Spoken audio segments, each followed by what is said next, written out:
may be classified as a plant because A. It has a chloroplast. B. It has a gullet. C. Lives in a pond. D. Possesses a flagellum. So we're going to eliminate some answers to get our correct answers. So we are starting from D. D. Possesses a flagellum. Flagellum is not a classification that classifies what a gleaner as a plant because it helps it to move, and that movement simplifies that is what it shows animal features, so it does not show plant features. So option D is out, it's not correct. So it lives in a pond. A cleaner does not live in a pond, so option C is out. It has a gullet. A cleaner don't possess gullet, so option B is out. Option A, it has chloroplast. As we all know that chloroplasts are always found in a plant through the help of what? Chlorophyll. So option A is correct.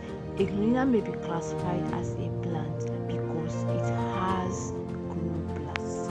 However, moves by means of, we have our options. We have Cecilia, we have the flagella, we have the cypopodia, we have the what? Suminerts. So now we are going to choose the correct option for amoeba.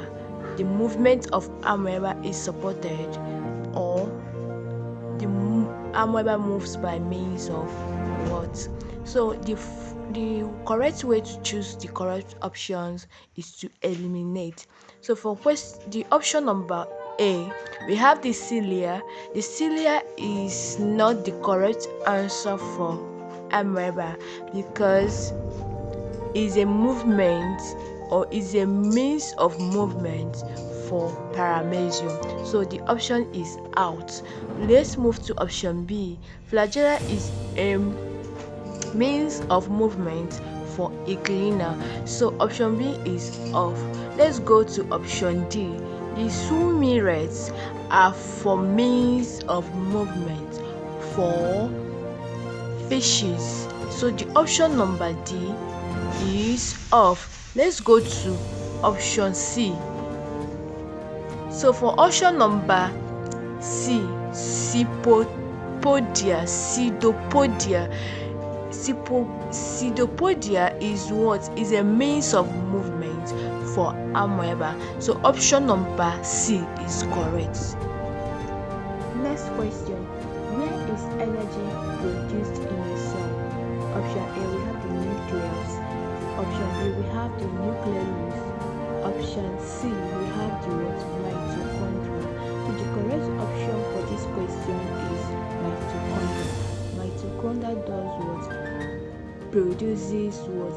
Energy in a cell.